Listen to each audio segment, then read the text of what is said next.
Hello everyone, it's Blaze, and today we're going to be doing an awesome video on mob spawning. Now, I've looked on YouTube for stuff like this, and it's kind of hard to find because people don't really get too technical into this stuff. I've seen one good video, and I'll link the guy in the description, but I want to go more in depth about basically all about spawning. And yeah, so let's get started. Okay, first off, we're going to start with LC value. And basically what that is the amount of loaded area in a chunk. If you guys haven't seen it before, it's on the F3 screen, and it's kind of towards the bottom. You guys will see it right here. And yeah, they're gonna get rid of it in 1.8. I'm not sure if they're gonna get rid of the LC value itself, but in the new 1.8 snapshot is not in the debug screen anymore. So that may mean a few things. Either it's not in the game anymore, or there's just no way to find out what the LC value is at. Okay, so LC value is measured in cubic chunks, which is multiples of 16 minus 1. And I've noticed that the normal LC value in a normal biome, not a jungle, but a forest biome, or maybe a plains biome, is around 79. So yeah, it's just good knowledge to have. So what is this LC value? What does it affect? What does it mean? Well, the reason why it's in this mob spawning video is because it affects efficiency. And basically what it does is the higher the LC value, the more area it takes into account while doing the calculations to spawn a mob. So let's basically put into example, say you're taking a test. And when you're taking that test, there's 79 questions. So we'll just use that LC value for example, and then you answer about 50 questions in that test, and the answers that you do are the mobs that spawn the game, the valid spots for mobs to spawn.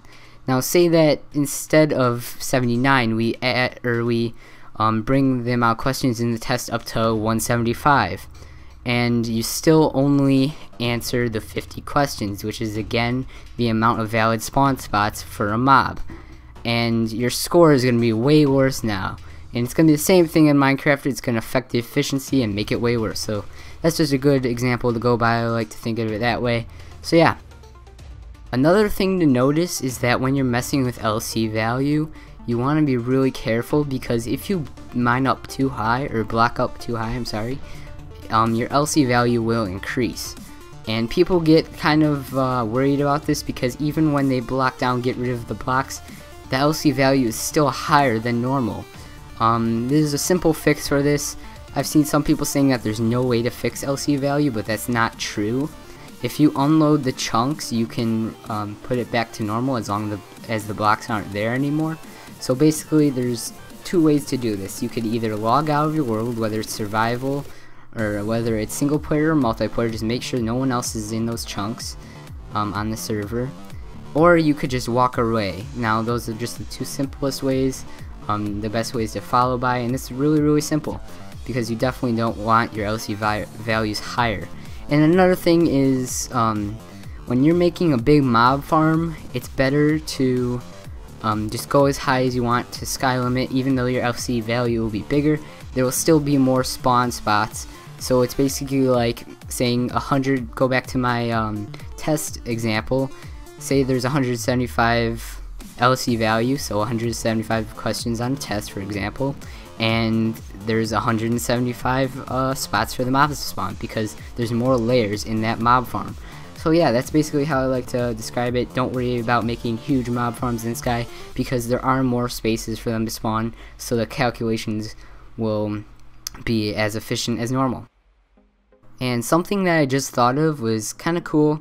I was thinking that you can purposely make mob spawning bad, or inefficient actually, in certain areas by placing a block, say a half slab or maybe glowstone or glass, something that mobs can't spawn on, very high up in the sky, maybe right under the sky limit, and this will make it the highest LC value possible. And I was thinking about testing this, so I'm actually going to do this right now. Alright guys, so we're over here in my test world. I just put two little spawn pads here in world edit, and we're in peaceful mode right now. But the only difference between these two is you can see the shadow there, and I built up.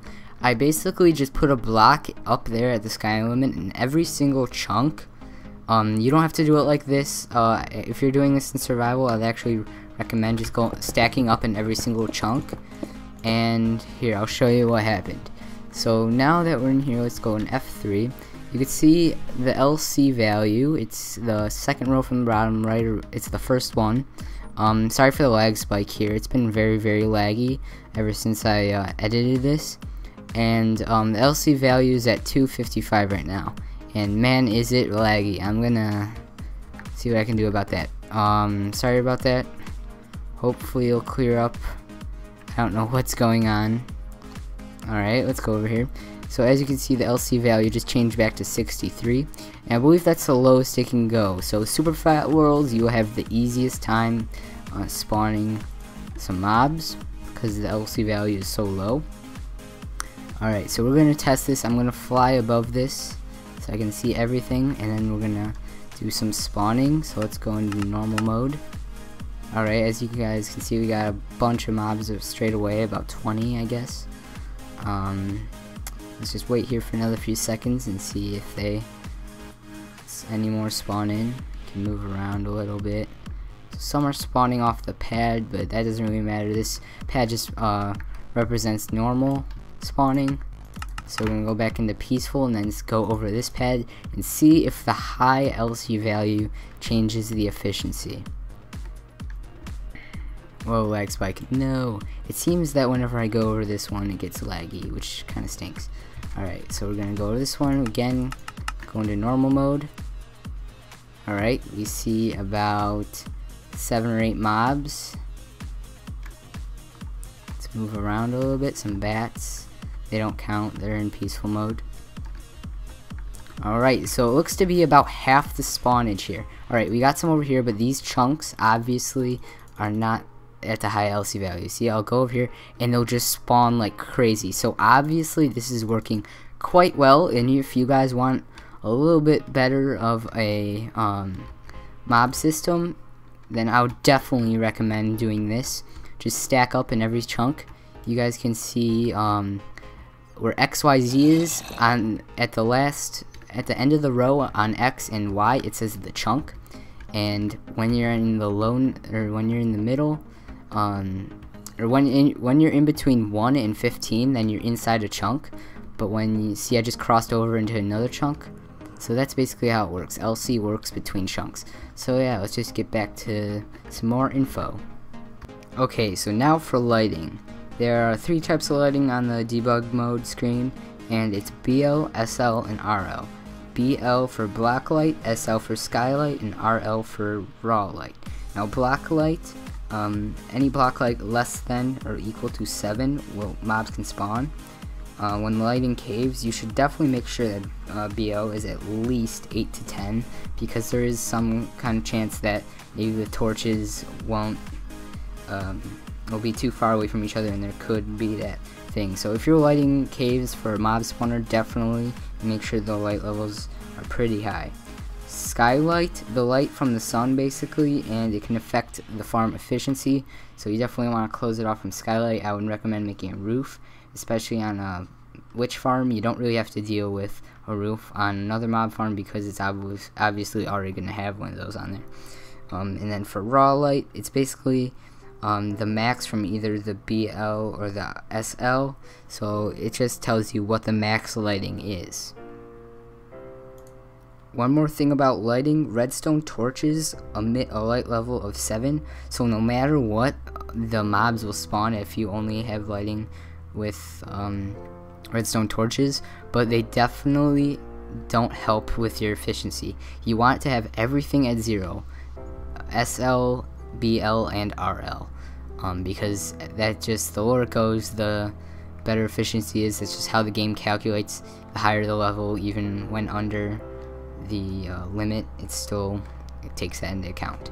And also repeaters and redstone and other redstone stuff, etc., will also take into account that lighting. So you want to definitely cover all your redstone up if you're going to have that near a farm.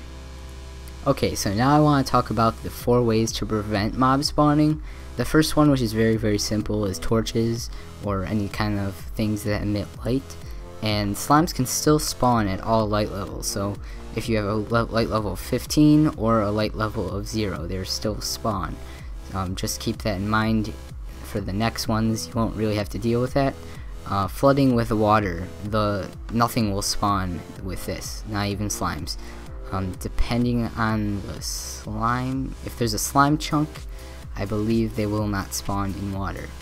And then half slabs, that's probably the second most practical way. I like flooding a lot because it's pretty cheap, it just takes a lot longer. And half slabs is always good because water is very annoying. And then peaceful mode, everyone knows this, and I believe slimes used to be able to spawn in peaceful mode, but now they cannot.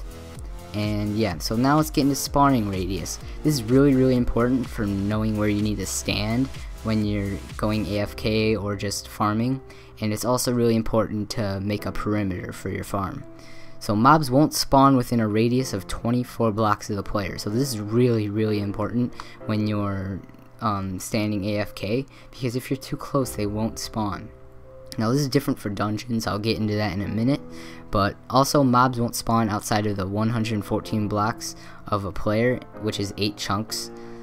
So that's where you know to make your perimeter. It's always good to make it a little bit longer. I suggest about 2 stacks of a block, which is 128 blocks, so that's just a good thing to go by, because there is a glitch. I'm not sure if it's still in the game, it's a bug, but if mobs are spawning outside that perimeter, like right outside within the chunk or so, right outside that perimeter, they could get stuck.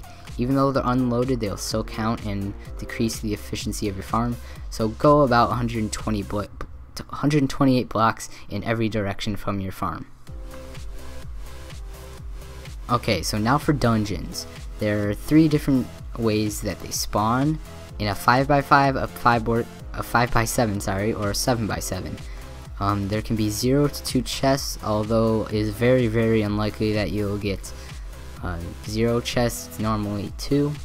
There's a 50% zombie rate, 25% skeleton, and 25% spider. Now they didn't, on the wiki, they didn't put in what the rate of cave spiders were, but it's very likely to find them if you find a mine shaft. It's in almost any mine shaft, I'll guarantee. Mobs spawn only when the player is within 16 blocks, so you don't want to go too far away when you're AFK. And also, they spawn in an 8x2x8 volume around the spawner, so that's very important to note when you're mining out your dungeon. Okay, something I should have gotten into a little bit earlier, because this is one of the most important things of mob spawning, is the mob cap. And a lot of people don't know what the mob cap actually is. A lot of people know what it kind of represents or stands for or means or something, but it actually is 200 mobs, and then you can have an additional 15 neutral mobs, so like sheep or cows, and then the game will just stop spawning mobs. There used to be some old mob caps that you can make by having a bunch of mobs spawn and then give them items, and I'm not sure that works anymore. I haven't tested it myself, but I've seen Panda4994 make a video on that, and it was pretty cool, but I'm not sure if it still works. That'll be a bummer if it doesn't still work. Okay guys, so here in my test roll once again, and I want to show you the most efficient mob spawner that I've ever seen. Actually, we're still obviously in peaceful, so let's put that in normal. And I've seen this, I forgot the guy's name, I'm so sorry. I'll put it up on the video. I'll put a just a little overlay right here so you guys can see his name. But I think I know who it is. I think it's Koala. I don't know the rest of his username on YouTube, but I think it's got Koala in it somewhere. And this is a really good farm, and you guys haven't even seen its full potential so far. So let's just wait a minute and see how it does. It's gonna pulsate the water here any minute. Oh my gosh, I love watching that every time. So you can see there's so many mobs, and there's only 4 floors on this thing, and it's not even that big. And the reason that this happens is because of the water. That's simply it.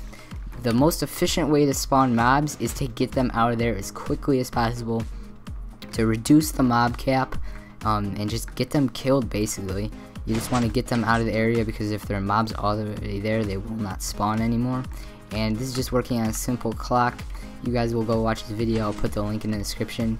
You have to go watch the video. It's so awesome. And yeah, sorry about all this mess over here. This is my world, but this is awesome. So it just basically uses packed ice to make them go a little bit faster and push them off. And then I have a bunch of hoppers down here. I'll show you guys the loot. I just took the time to make this, and yeah, let me just say there's a lot of loot. And it's starting to overflow. There's so much loot, I don't even know where it's all going. I think the hoppers are actually flooded. Let's check. Not there.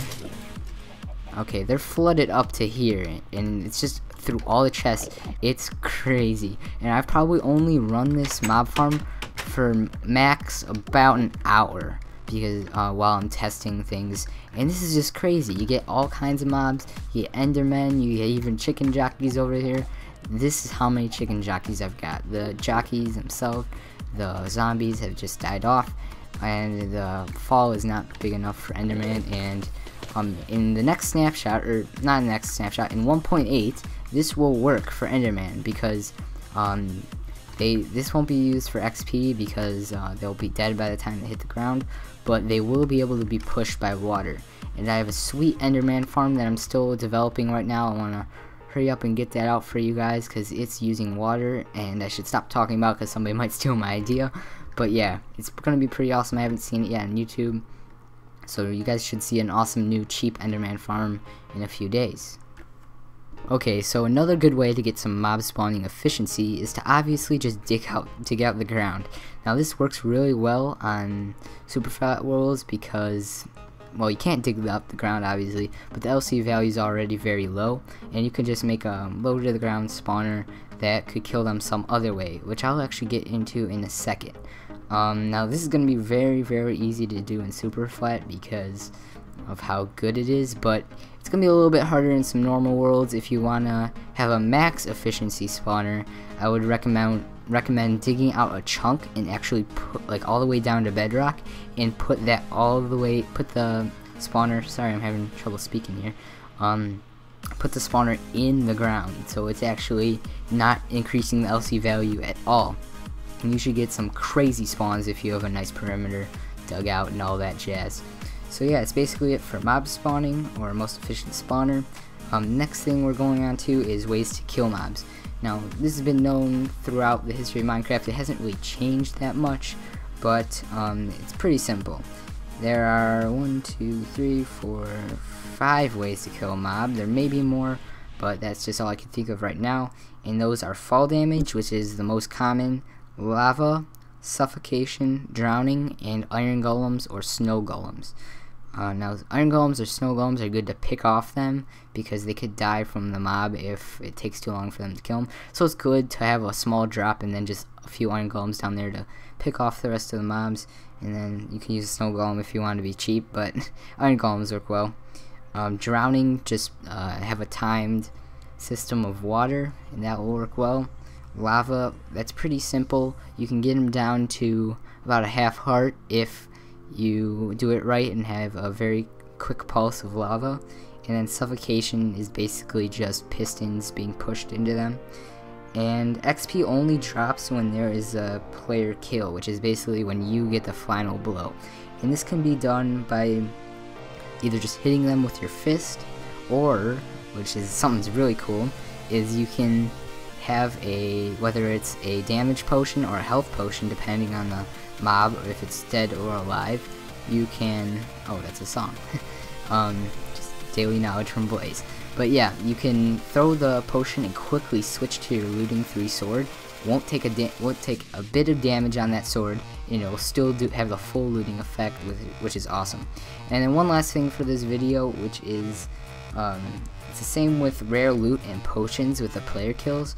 So you can't get any potions from a witch if you don't kill it yourself. And same thing with iron ingots, carrots, and things like that from zombies, and also wither skulls from the wither skeletons. So yeah, I hope you guys enjoyed this video. I hope it was really informative. I'm going to try to do more tips/tricks videos for Minecraft, because I like teaching you guys about the basics of Minecraft, so I really hope you guys enjoyed. I spent a lot of time on this video doing a bunch of theories and testing. So yeah, if you click that like button, it'll help out so much. It'll help my channel out a lot because I spent a lot of time on this, and yeah, it'll just be awesome. And if you really want to, subscribe, and I'll see you guys next episode. Thanks for watching. Peace.